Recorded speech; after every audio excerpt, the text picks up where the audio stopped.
Hi guys, my name's Sean McLaughlin. I'm a volunteer at Latrobe Youth Space. I'm also a social worker by trade. Danica here has asked me to hang out.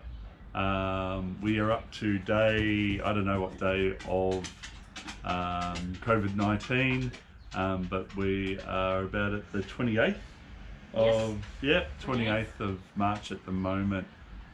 So was going to have a bit of a, initially we were going to have a bit of a talk about respectful relationships, but what we thought we might have a bit of a chat about today is about good mental health, maintaining good mental health through this. I don't know, Danica, have you encountered any young people or any peers or any friends that have talked about any stress during this? Not necessarily stress, more so boredom. Yep. So, majority of them are very just active people and don't really know how to just stay home and keep themselves busy. Yeah, there's a lot of news. We live in a modern age where news is up to the second. Yeah. Yeah, not up to the day or the week or etc. It's up to the second, and so we know things as they're happening, and yeah, so that can be quite a bit. Yeah. Yeah. Well, I was talking to another friend of mine just checking in, and I was telling her about certain things, and she had no idea, so she wasn't looking at the news at all. Yeah. Just kind of, I guess, blocking it out in a way because she couldn't really believe what was going on. Yeah. Maintaining good mental health or lowering stress. If we can imagine, there's some of us that don't have a diagnosis of a mental illness. There's some of us that do. 1 in 4 Australians will, at some time during their life, will have an issue with their mental health. Yeah. So it's a very common thing. But one of the good things about maintaining your stress levels through this time, and we don't know how long this will go for, and we're a bit in the unknown, so that creates a bit of stress and fear as well. But one of the first things that we can do is stay informed. Yeah, definitely. So knowing there's a bit of a borderline there, which I'll get to, but staying informed, knowing some of the information that keeps us healthy, good hand hygiene, Yes. social distancing. Yes, definitely that. Unless you're Coco the dog. So social distancing, hand hygiene, stay home. As much as you can. Yeah. I work in a hospital. My friends work in a hospital. We don't have the option to stay home, to do our work from home. But if you can, stay home. Stay home. It's not about your own health. It's actually about the transmission of COVID-19 to other people. This morning in the news talking about, up to the second news when I woke up this morning, Prime Minister of the United Kingdom has been diagnosed. His Chief Health Minister has been diagnosed. We have, what is Peter Dutton? Minister of Home Affairs has been diagnosed. It's a common illness. So yeah, stay home, hand sanitizer, wash your hands, soap and water. Yeah. That's about it. The other thing to maintain good mental health is to have a bit of a sense of control, in a way, of educating what we're doing here. Yeah. Talking to friends, also correcting misinformation when it occurs. There was a lot of things that were occurring in the early to have a hot bath, drink apple cider vinegar. Yeah, I saw that one. Gargle apple cider vinegar. Were there any others, Danica, that you? I mean, there were probably more. I can't personally think of any others that I saw, but there were a couple. Yeah. And yeah. And some of them went from the horrific to the ridiculous. Yeah. Yeah. And we won't get into the horrific ones, but it's stay informed, educate, misinformation, but also limit your media exposure. You can become a bit obsessed about these things. In the current climate, you can, you wake up, first thing you do is you look at your phone and you're looking at graphs and you're reading stories and you're watching video, and it becomes all consuming. And sometimes it's really important just to hit pause and just step back and just take time to just do something else.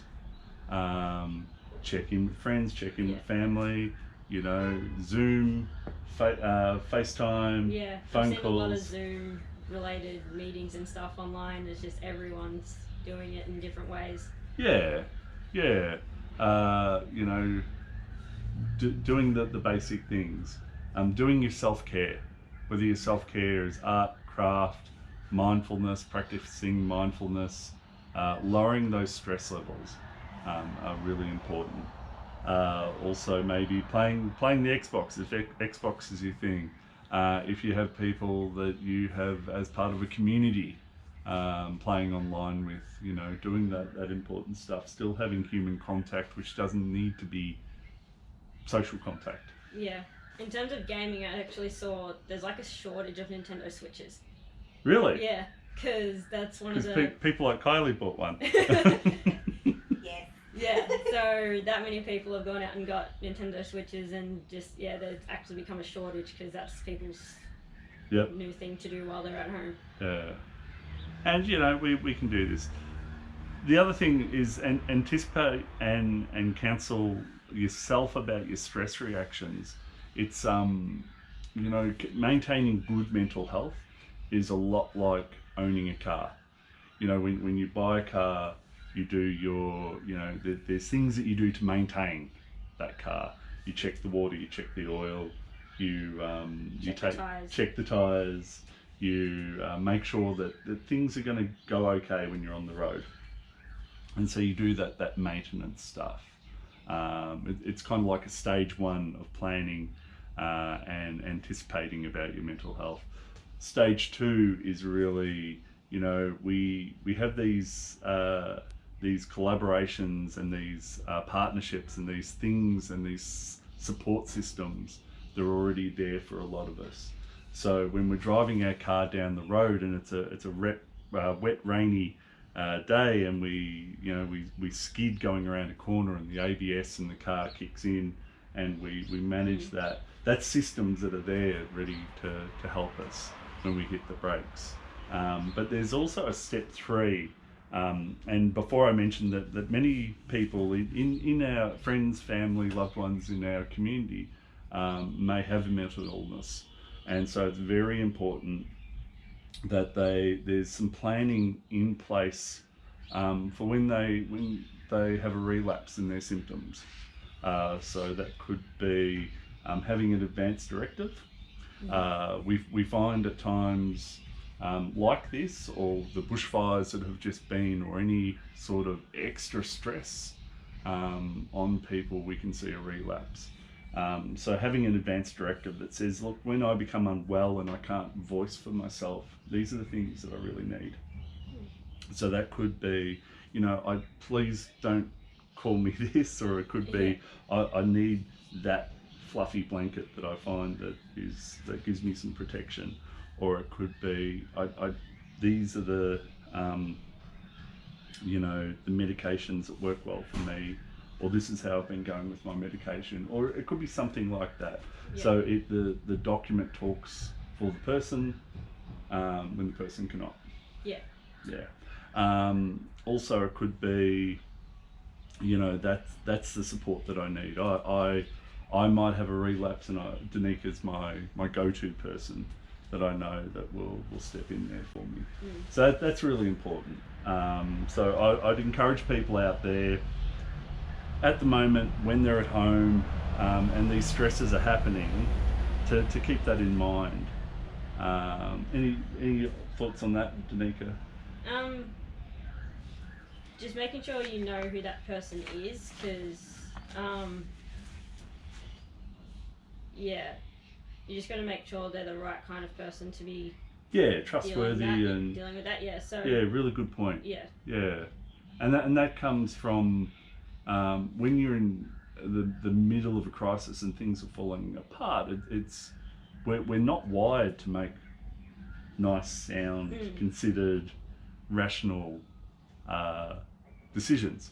It's when things are, nicely stable, Yes. that we can go, yes, I've considered all the possibilities, and Danica's tops. So I'm going to get Danica to feed my cat and drop in on me and, give me some groceries, because I know she's dependable and things like that.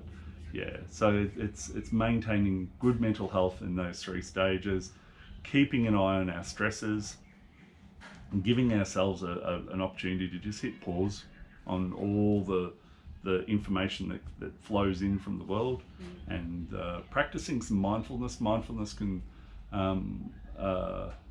take on various forms, but it's a way of focusing the mind on a single point rather than many points at once. So that could be some mindfulness colouring in, that could be some yoga, meditation. That could be, we're sitting out on a deck at the moment. It could be sitting here and listening to the birds that we can hear in the background, and just sitting with eyes shut and just being very aware of the noise and the sensations and the textures and the feelings all around us, one by one. It could be playing a Nintendo Switch, if that brings us some relaxation and a bit of respite from the world. Yeah. Anything to add? I think we've kind of touched on a lot of things there. One thing I did want to finish up on was in some news reports today and in France as well, talking about a rise in family violence. A lot of people in the home at the moment, and a lot of issues that are present are being exacerbated by having people together. I just wanted to drop, and maybe when we do the edit, we could sit here somewhere, the phone number for the Orange Door, which is the family violence service locally, 1800 319 354, really important number. Also 000 straight to the police. Also the after hours child protection number, 131 278, I believe. It is it's important to keep an eye out and look for some warning signs around the people that are our loved ones. It's also important that if you do not feel safe and you do not feel that your safety is assured, to reach out, and there is support out there.